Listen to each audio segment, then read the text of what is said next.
Julle, so Alicia van Crown Beauty het mos nou vir my 'n paar Nana Coco produkte gestuur en onder andere so brow storie. Ek sê storie want dis iets tussen 'n wax, 'n lipstifie, tekstuur / compact powder, ek is nie seker nie. Maar ek sien hulle noem dit promenade, so ek reken hulle het seker ook nie geweet wat dit is nie, toe gaan hulle, ag man, weet jy, is nie met so 'n promenade. Maar in elk geval, hierdie is nou nogal 'n game changer vir my, so ek gaan dit af vir julle aansit, dat julle kan sien. Hierdie is 'n donkerder een, mens kry dit in verskillende kleure, ek dink jy kry nog 'n donkerder een, dan kry jy ligter is ook. Ek persoonlik hou mos maar 'n bietjie van drama, 'n dramatiese brow. Dit is effens intimiderend, as jy dit nou die eerste keer gebruik, veral as jy gewoond is aan 'n potlood of 'n poeier soos wat ek is. Maar ek vermoed hoe langer mense dit nou gebruik, is dit maar soos liquid eyeliner. So ek doen my liquid eyeliner nou letterlik in 0.3 sekondes. So as mens nou eers leer hoe dit werk, dink ek hierdie kan actually baie tyd spaar, want my normale routine is gewoonlik dat ek om die lyntjies gaan met 'n potlood, wat ek elke keer eers moet skerp maak, en dan daarna borsel ek hom uit met 'n borseltjie, en dan daarna gaan ek oor met poeier, en dan daarna borsel ek hom weer. Hierdie ene voel ek kan hom net aansit, en hy's mooi.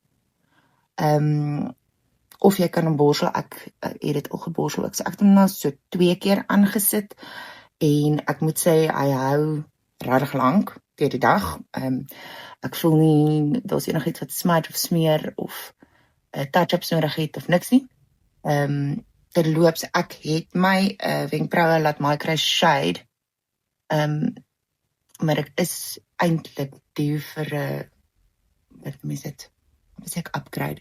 Ek is dalk due vir 'n upgrade, ek weet nie, maar 'n touch-up, eintlik due vir 'n touch-up, maar as mens nou vol onderlaag doen, dan voel mens gewoonlik jy wil jou wenkbroue maar weer 'n bietjie highlight, want jy maak mos nou maar 'n bietjie die micro shading toe wanneer jy grimering aansit.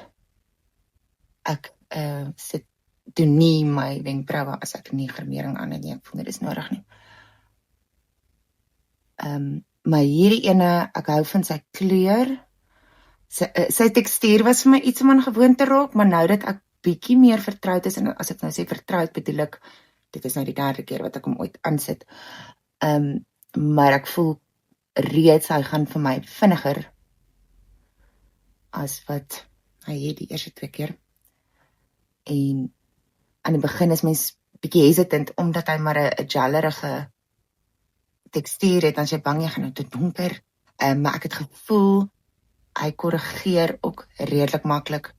Ek gebruik sommer 'n plat foundation brush, as ek voel, ek het bietjie oor die lyntjies gegaan, soos hierdie, so as ek voel, hy is net ook bietjie hoog, of wat ook al, dan kan ek hom maar net korrigeer, en there we go.